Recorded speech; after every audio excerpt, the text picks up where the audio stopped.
want to thank you for coming to Healthy Minds, Healthy Lives post-graduation, which is a Gold Committee event during our Alumni Weekend 2021.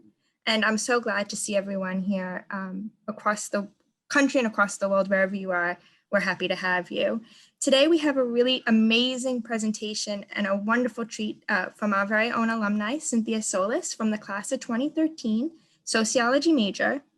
She is a psychotherapist and executive functioning coach specializing in CBT, DBT, and IFS. During her time at Purchase, she was a student member for the Office of Community Standards, the head peer mentor and peer advisor for the Educational Opportunity Program, and continued her work with students at the Madison Square Boys and Girls Club as a college success coordinator. Cynthia then moved on to study at CUNY Hunter College, where she earned her master's in mental health counseling, and she currently works in a private practice. And the way tonight's program will work is Cynthia will provide us with her presentation, and I will be moderating the chat, watching for questions. So feel free to put all of your questions in the chat, and then there'll be time for question and answer after. So please, during the presentation, please keep yourself on mute, but we will be happy to hear from you at the end of the presentation. And once again, I want to say thank you to everyone for coming tonight. We're so happy to have you. And I want to say a big thank you from the Gold Committee to Cynthia for hosting this event for us. Thank you, and I hope to hear from everybody in the chat. Hi, everyone. Thanks again for joining. I'm really looking forward to helping everyone gain a coping skill today. And we're going to talk a little bit about post-college depression and get into leaving with a specific skill that I'll review later. So I'm just going to go ahead and share my screen now. Just give me one moment.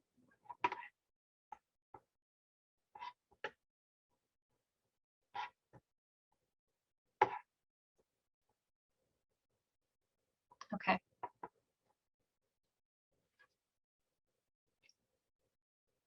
Is my screen okay, Rebecca?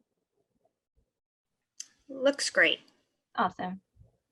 Okay, so as Rebecca mentioned, I graduated from SUNY Purchase in 2013 as a sociology major, and I went to grad school 2 years later in 2015 to get my master's in mental health counseling. So I practice as a psychotherapist in private practice.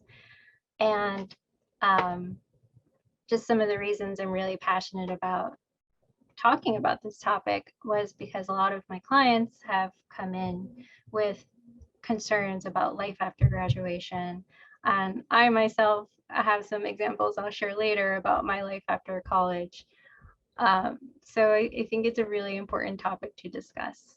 So today we're going to be going over what post-college depression is exactly, what might cause it, why it's important to discuss, signs and symptoms you want to look out for, decision-making paralysis, so that can be an effect of post-college depression, how to reduce decision-making paralysis, and what to do while you're in college or,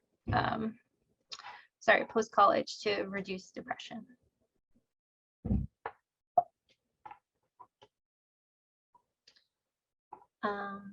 I just want to fix my view because my camera is blocking some of the words. I don't know if that, okay, there we go.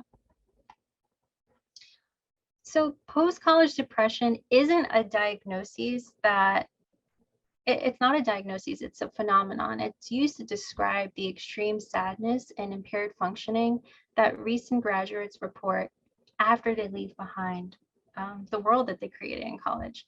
So essentially, it's about dealing with loss and uncertainty, tolerating uncertainty. The Mayo Clinic also reports that graduation can cause separation anxiety. So in my research, I found that post-college depression actually goes underreported and is largely understudied. And part of the reason that a lot of therapists believe is because it is culturally, graduation is seen as a joyous time. It's a time to celebrate. So for someone that might be having conflicting feelings about graduating, they might be ashamed to talk about it. They might feel scared to talk about it when everyone around them is feeling happy, or at least expressing only happiness. I remember on the day of my graduation, for example, I felt I think the best way to describe it was that I felt heartbroken. I felt like I was going through a breakup, and a part of me felt happy and this other part of me felt very terrified. And I remember at the time not really knowing how to express that or describe that with other people. I think that people that are in their early 20s, this is a very vulnerable time for them. According to the National Alliance on Mental Health, 75% of mental health conditions are developed by the age 24. Am I saying you're going to develop a mental health condition by this age? No, that's just generally that's the age when most mental health conditions are developed. So just considering that factor in addition to a big major life transition like graduating college can be a very vulnerable time for people. Life transitions in general are pretty stressful for people, whether you have a mental health condition or not. Actually, the Holmes and Ross stress scale inventory, so there's an inventory you can take online, and most of that research shows that some of the top most stressful life events in a person's life are a loved one dying, getting a divorce, going to jail, losing a job.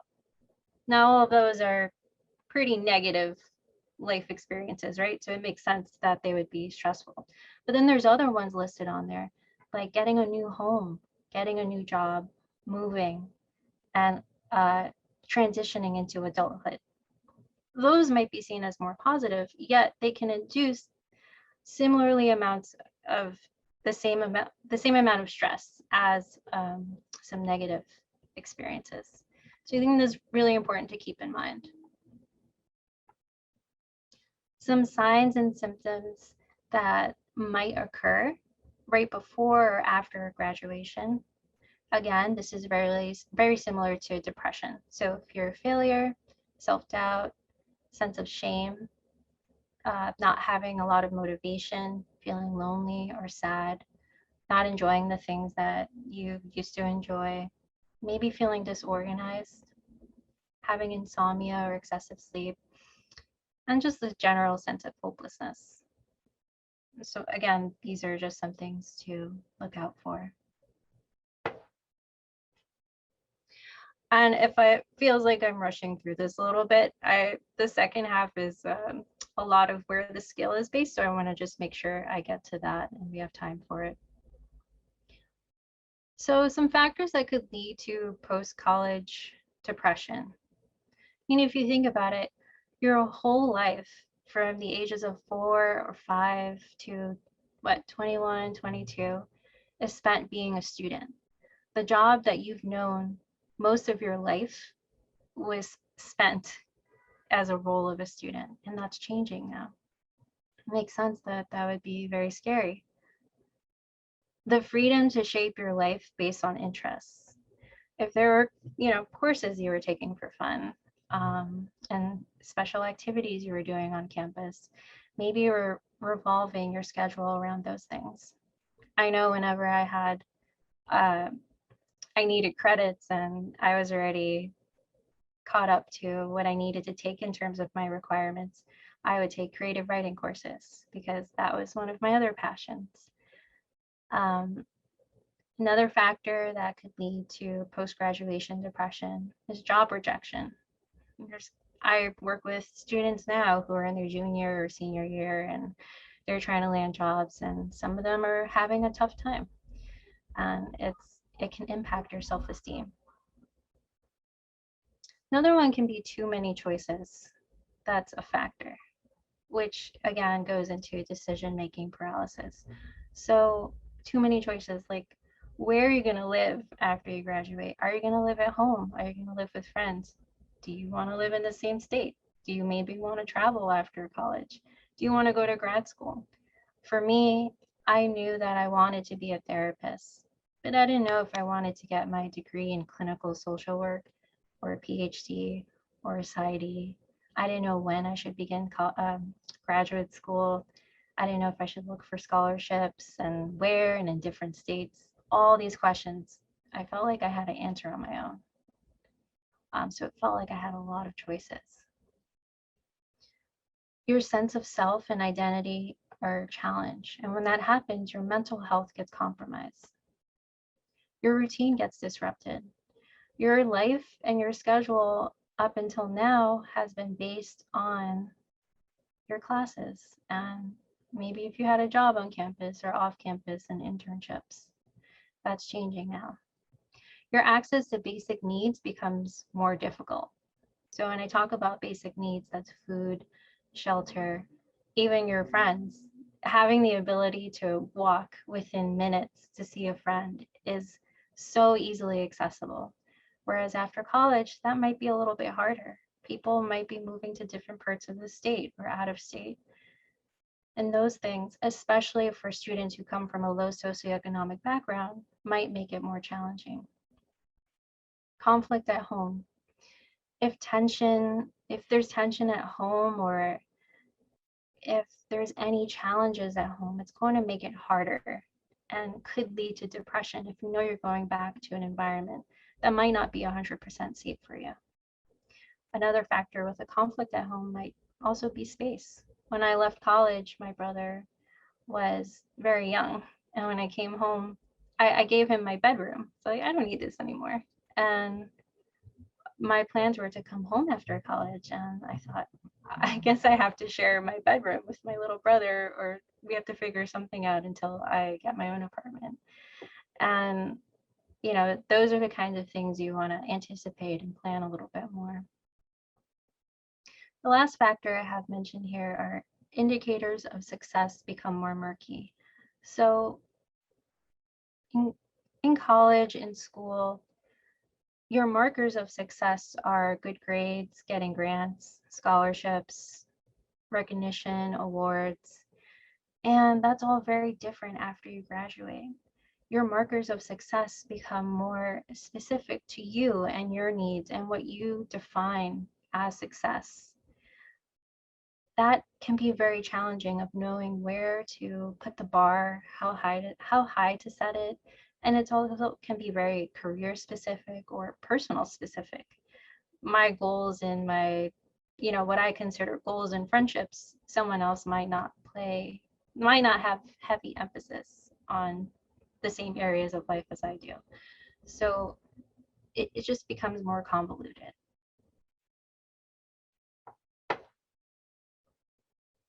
How do we cope with post-college depression? A lot of this is really planning ahead. Planning, and I think it goes without saying for the first one, planning where you're going to live.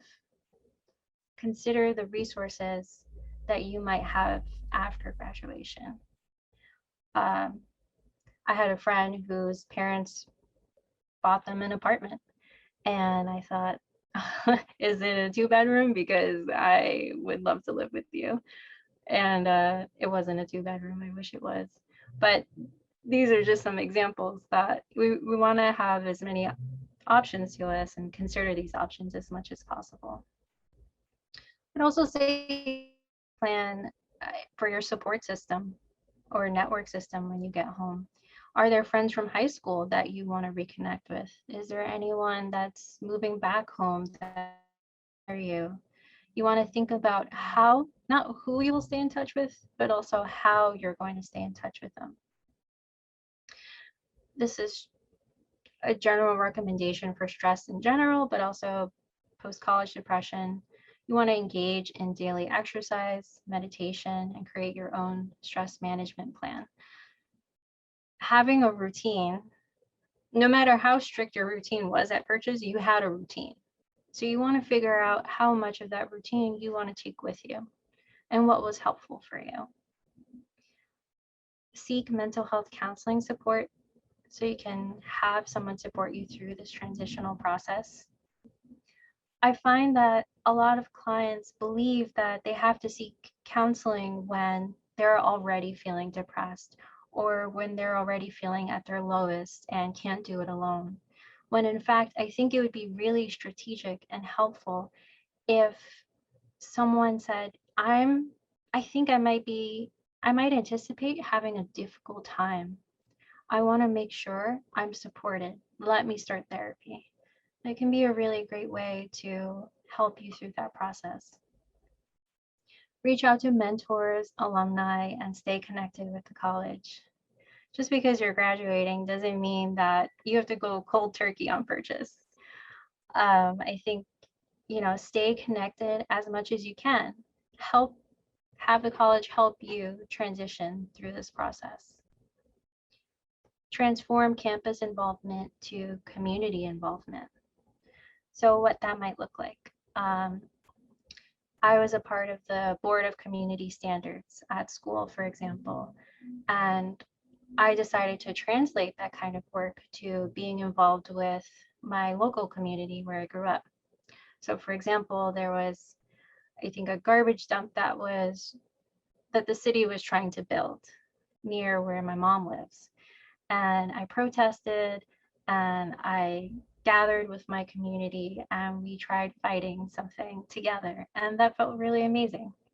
It felt like I was taking a piece of what I not specifically loved about purchase, but something that I loved doing, which is social activism work. Appreciate your strengths and abilities. Identify and connect with your strengths and your skills. Take them as transferable skills. How can I use my abilities to my advantage? The last one I have listed here is make a list of areas of your life that are important to you. Friendships, relationships, spirituality, writing, maybe you want to go to grad school, and set small, tangible goals in each category. If you want to go to grad school, maybe your first step is just doing some research and going from there. So I want to get into now talking about decision-making paralysis and decision-making fatigue. And before I give a definition of it, I want to open up the floor and you can write in the chat. But what are some decisions that you have to make every day? So if anyone could name one decision that they make on a daily basis, what would that be?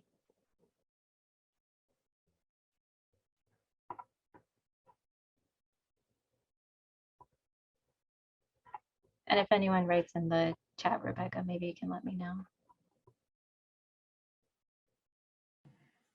All right, so some of the things so far in the chat are what to wear, to have dessert or not, what time to wake up in the morning. Exactly. And I love the dessert comment, by the way, because I totally make that decision pretty frequently. Yes, what to wear, what to eat, right? Maybe what podcast you want to listen to on your way to work, maybe what news article you want to read. I would even say that turning off your alarm every single day is a choice that you're making. According to Cornell University, we make on average 226.7 decisions a day, and that's just on food. So imagine how many decisions, and I know it sounds like a lot, imagine how many decisions we're making in total on a day.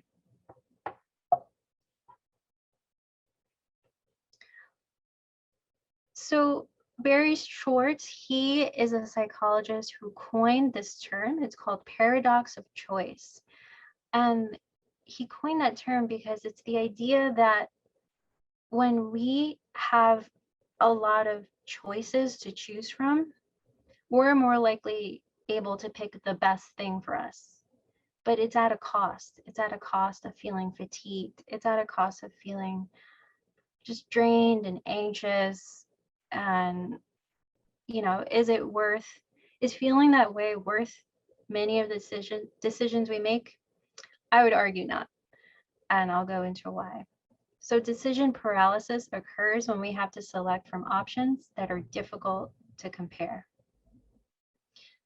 It's the ability to choose between options that causes us that overload, that fatigue. The choices that tend to be complicated or or are important also increases the amount of energy we're using towards decision making. So I want you to think about decision making as a skill. It's a muscle, and you have a certain amount of energy that you're putting towards it every day. Now, decision making is an important part of life and being happy. So yes, we want to make effective decisions, but we also want to conserve and use our energy wisely. In a lot of cases, even when a decision is made, decision paralysis exhausts the decision maker so much that we don't necessarily have the energy to carry out the action anymore. I'll give you a personal example. I'm sure this happened to me more than once. I don't know if anyone relates, but I got invited to a party. This was a couple of years ago, and I didn't know anyone there except the person that invited me. And they called me up last minute to say, I actually am not going. Now I had the choice, do I feel comfortable going by myself? Who's gonna be there? Am I gonna like anyone there? Or what if I bump into someone I don't like? What am I gonna wear? I don't know what it's like. All these decisions and imagining what might happen. Basically, I was trying to predict what was going to happen, which is a part of decision-making paralysis. And finally, after sitting on my couch and watching TV, half putting on my makeup and getting ready, I said, I'm kind of too tired to go. I just won't go. And while this was a low stakes decision and choice, it's just kind of an example of how we might exhaust ourselves in the decision-making process. An effect of decision-making paralysis is procrastination. So when we feel confronted and conflicted with making choices, we might avoid them. So in this cycle I have here, if you take a look, the first one says, there's an outcome you want to achieve, okay? You find real and imaginary benefits to delaying. Maybe an example is like, I'll wait until I have more energy to do this research for grad school. More delay leads to self-criticisms and excuses. Coulda, shoulda, woulda. So if you find yourself saying this thing, I should have did this today. I should have did this last week. I missed this deadline. That leads to delaying until the task must be done hastily or not at all because you've run out of time. So now you're like, I have to rush and I have to finish this. I have to get my application in before the deadline. You berate yourself. You promise you'll never do this again. Like, I'm never doing this again. This was horrible. Why do I always do this to myself? I'm so stupid.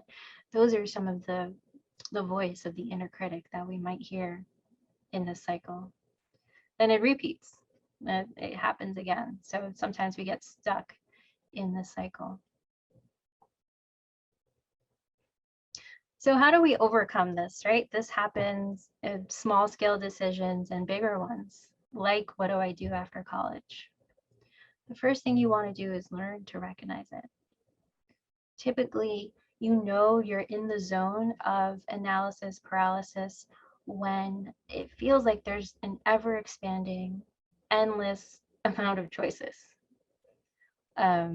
Because the process of elimination, if you're doing that, should take you a short amount of time. Relatively short, depends on the weight of your decision again. Okay, so now I'm going to talk about some things you can do to flex your decision-making muscle. One of the things you want to do is simplify your routine choices. Think about it. If you're having to make so many decisions every day, don't you want to do yourself a favor and reduce the number of decisions you're having to make so that you can conserve that energy and use it for, your other important areas of life? So some people might choose to wear similar outfits each day. Another tactic might be just deciding what you're going to wear throughout the week or the night before. Another thing is to have a meal plan or do some meal prep. at the beginning of the week. Again, a lot of this is doing it in advance. The last recommendation is to take rest and breaks throughout the day so that you're helping yourself recharge. Maybe if you're a person that can take a nap during the day, great. Not everyone can, but that's also a great one. This is more of an exposure exercise.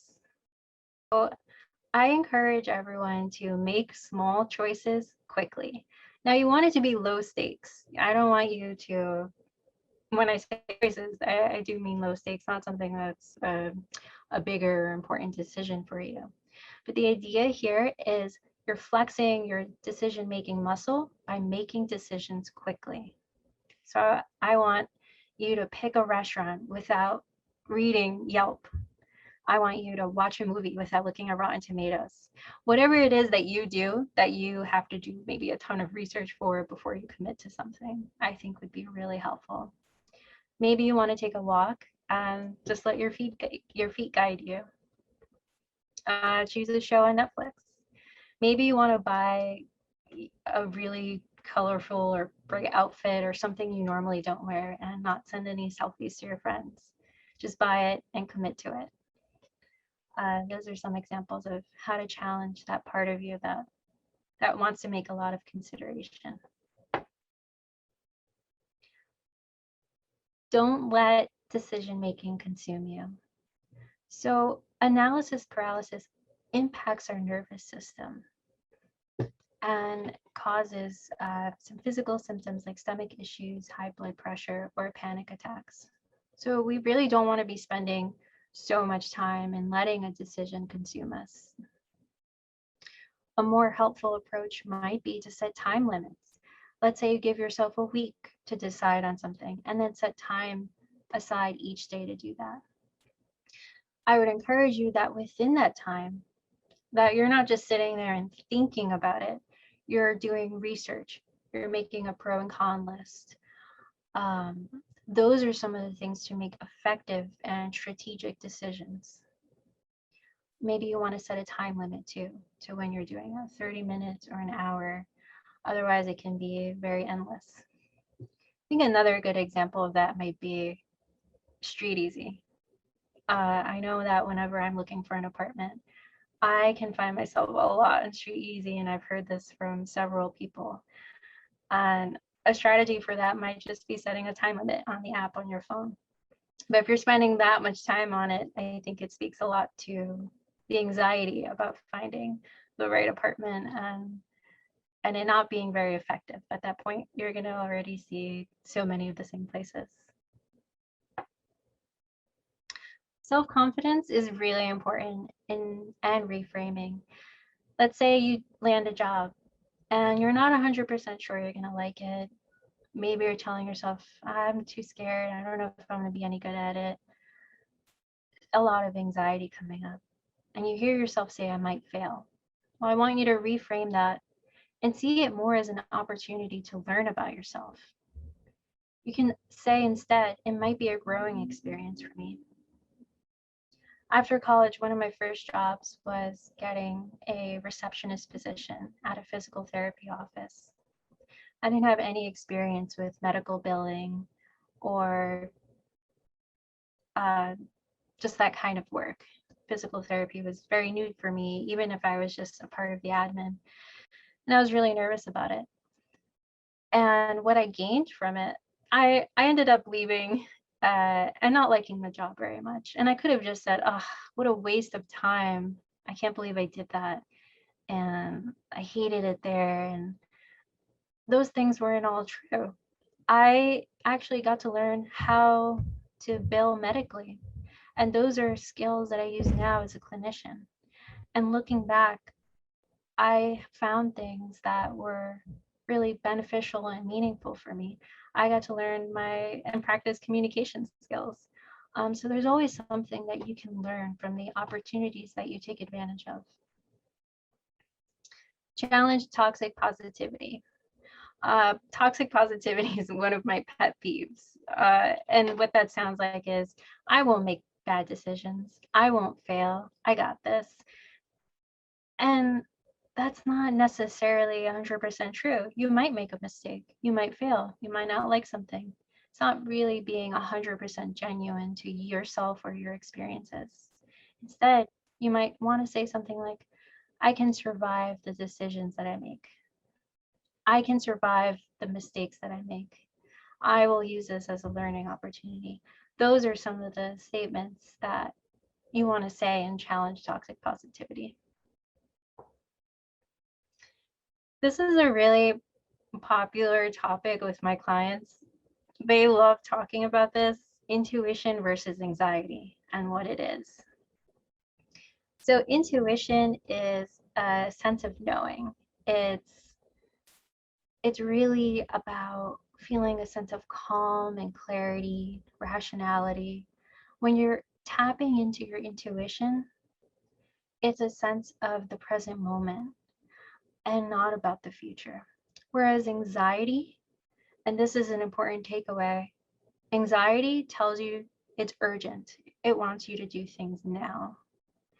So it comes with fear, stress, shame, self-doubt, uncertainty, feeling physically uncomfortable, absent-minded, maybe you're having some stomach pain or feeling overstimulated.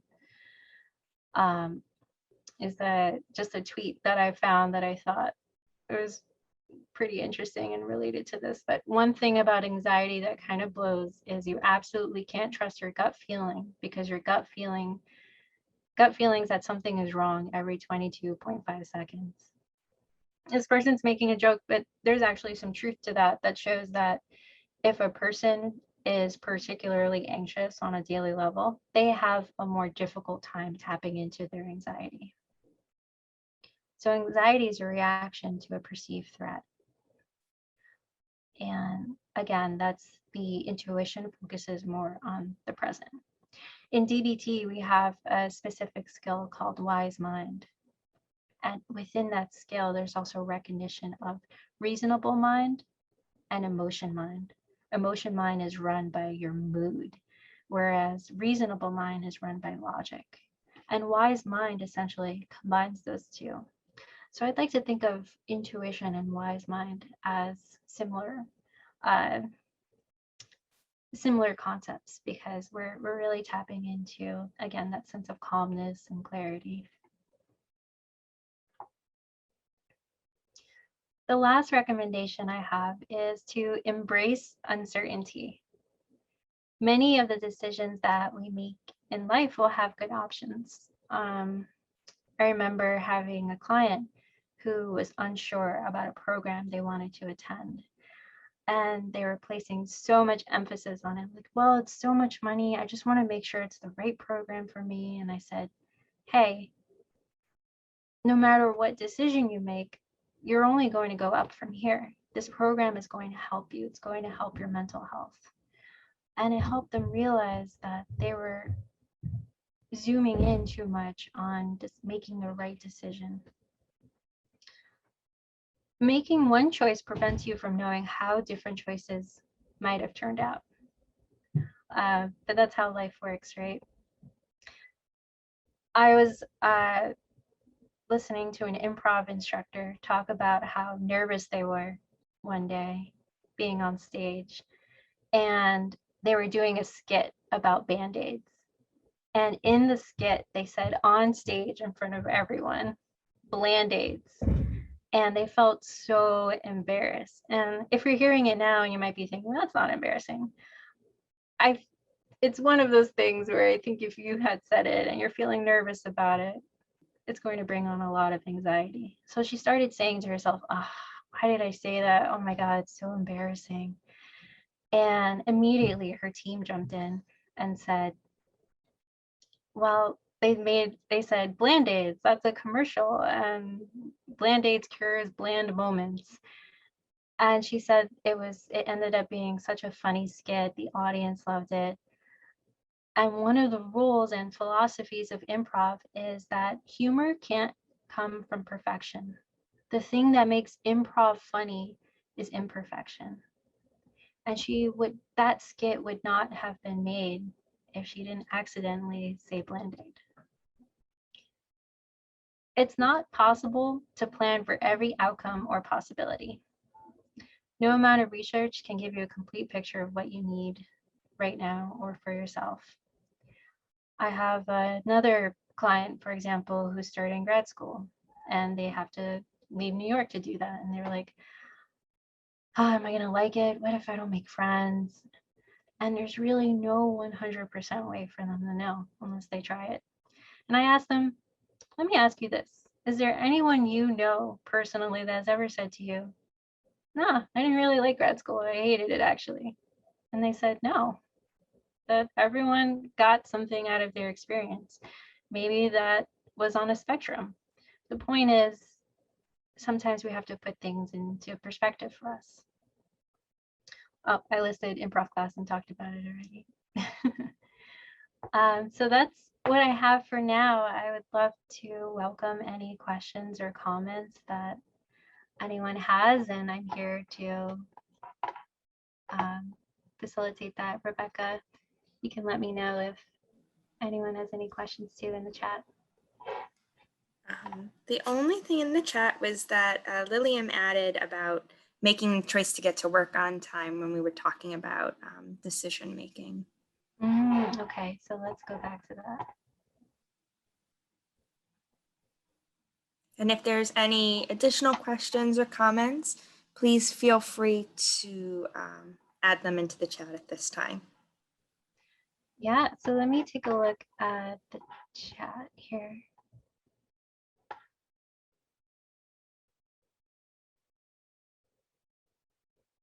Getting to work on time. So what was the question specifically?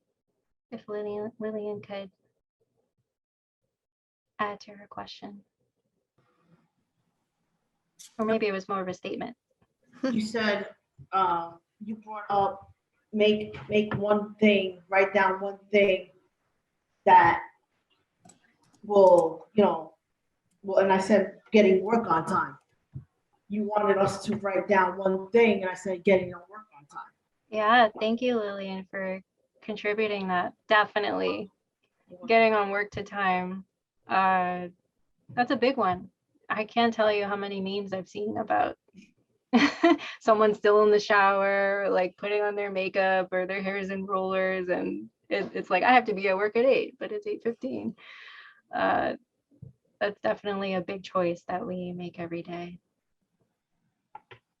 Sure. So another question is, when making how do you practice the jump from low stake decision making to a more serious high stakes decision making?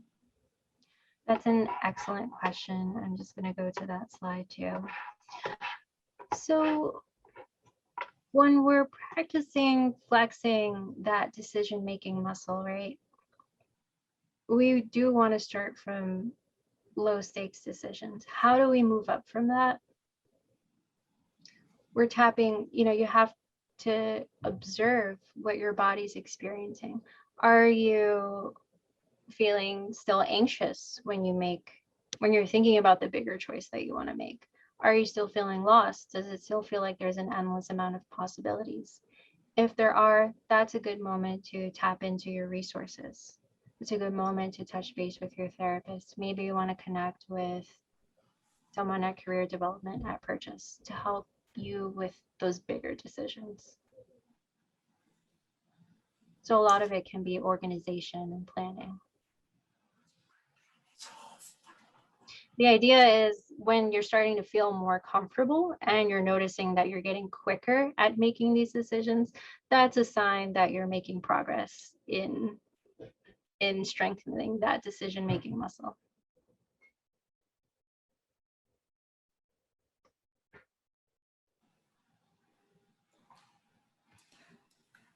All right. Let's see. All right, we had some questions about if the slides are going to be available. The recordings will be available sometime in the near future, likely sometime next week on the Alumni Network YouTube channel. So you'll be able to reference the entire presentation. So then, does anybody have any other questions?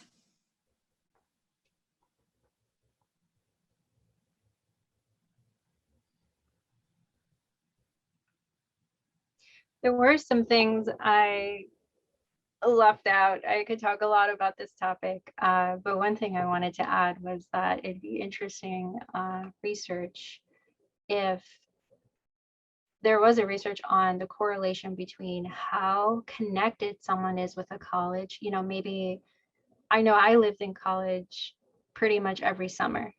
So for me, I was very integrated with Purchase, and it just makes me think about like how connected a student is correlates with factors that lead to post-college depression. So if anyone plans on getting a PhD or PsyD, that's a research idea that'd be cool to do. That really does sound interesting. I'm sure each of us had or may have these kinds of feelings about this transitional time. And I hope that there are some really great takeaways here. Lilian has a question, and go ahead, share.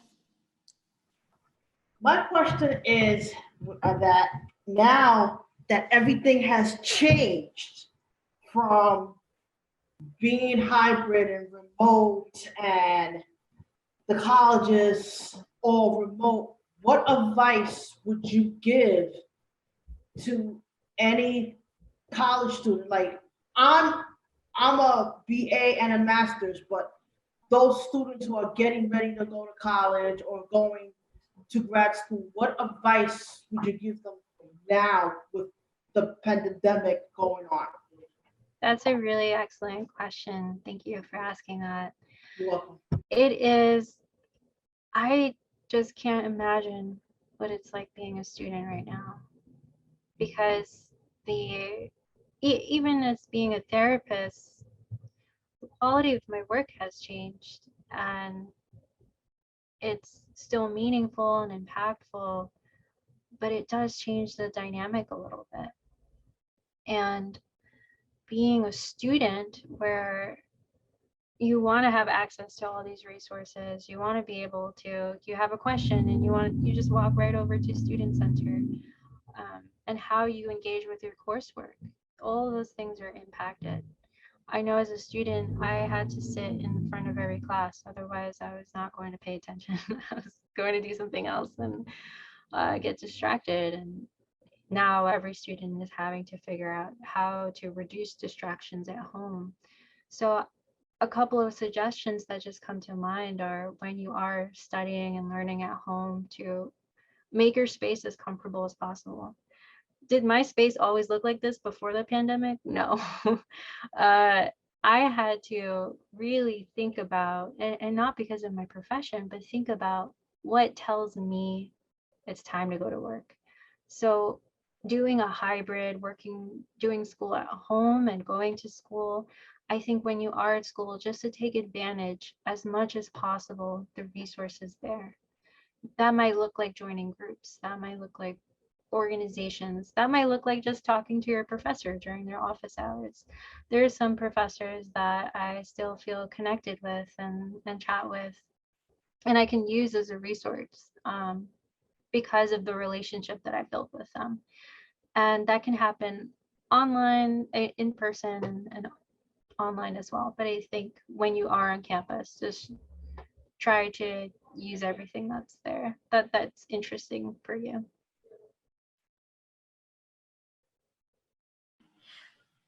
We had another question in the chat that says, can you repeat the correlation between how connected someone is with their college after graduation? And then what was the second thing? Sure. Not that at least I didn't come across anything in my research. Maybe there is something out there, but I was just in my research for this presentation, I was curious about whether there was a correlation with how connected someone is with their campus. So connection can look like how involved they are. They have jobs on campus, if they run any student body, activities. Maybe they're a TA, maybe they have a job on campus. So anything that makes them connected. Maybe they're getting, if they're getting all their needs met at school, which I was a student who was getting most of my needs met in school. I was working, I had 3 jobs, and I see a staff here, so it makes me really happy to see someone here that I used to work with and loved that office. Those are some of the ways that we are connected with the school. So my particular interest is how connected someone is correlated with, or does it increase their chances of getting post-college depression? So yeah, that's just something that I'm thinking about. I think that's a really interesting research subject, and I do hope that in the future people do research that topic, because I like you also was a student who had a lot of my needs met on campus. So I feel akin to that conversation and that topic. Does anybody have any other questions for Cynthia? The floor is open.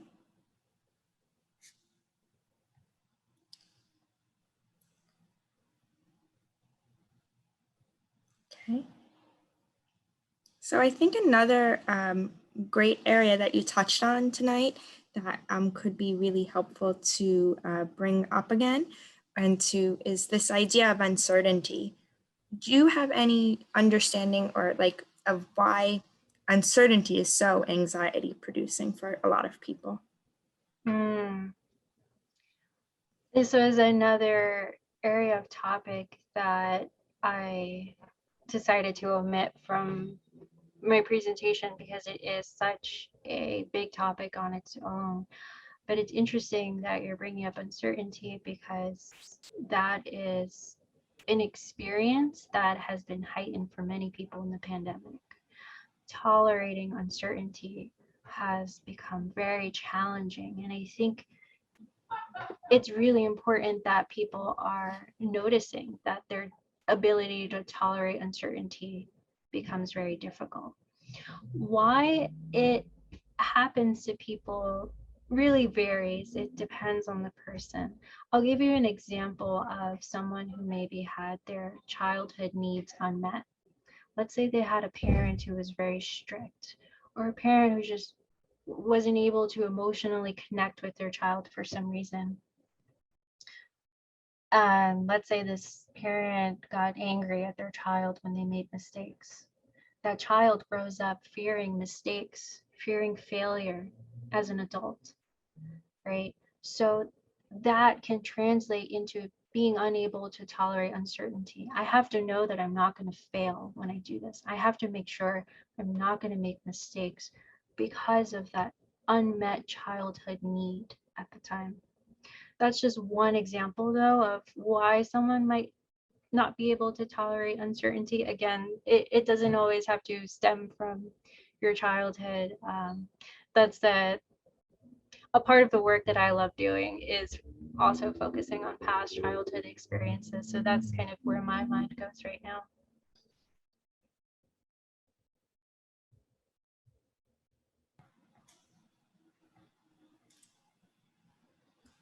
Awesome.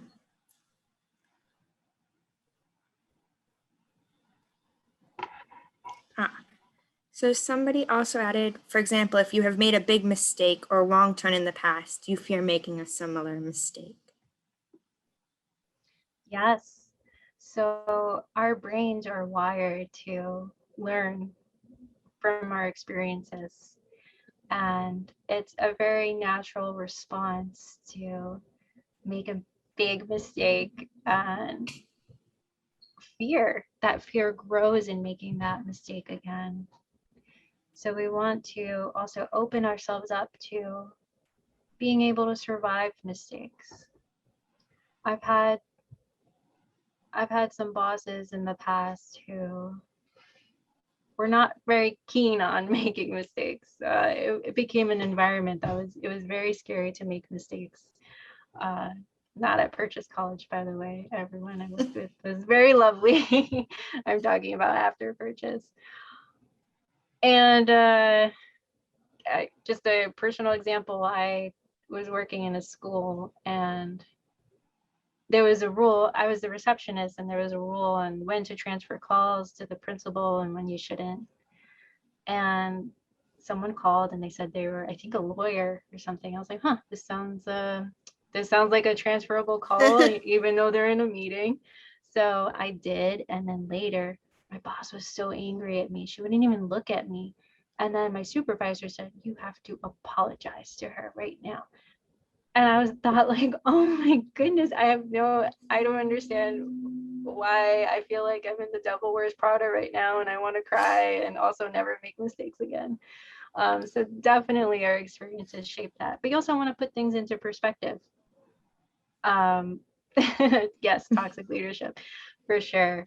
You want to, if at that time, I wasn't able to say to myself, maybe it's not me. Maybe part of the variables here are my environment. You want to think about those things. What around you is shaping or reinforcing this fear that you have? Yep.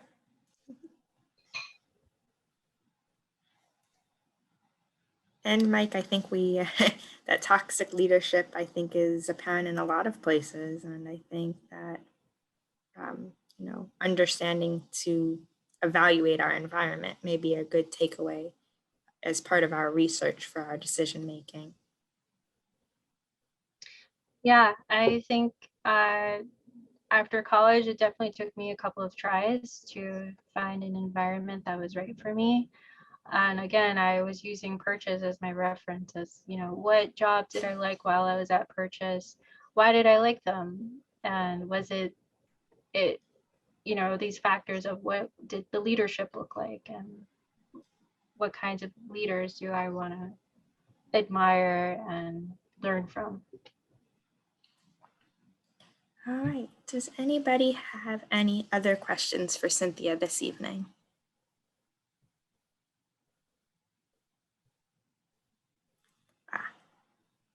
Yeah, that's true.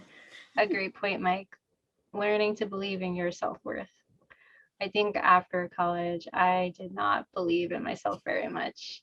And I was very scared and unsure what to do. And the more confidence that I gained over the years, the more I saw how valuable I was.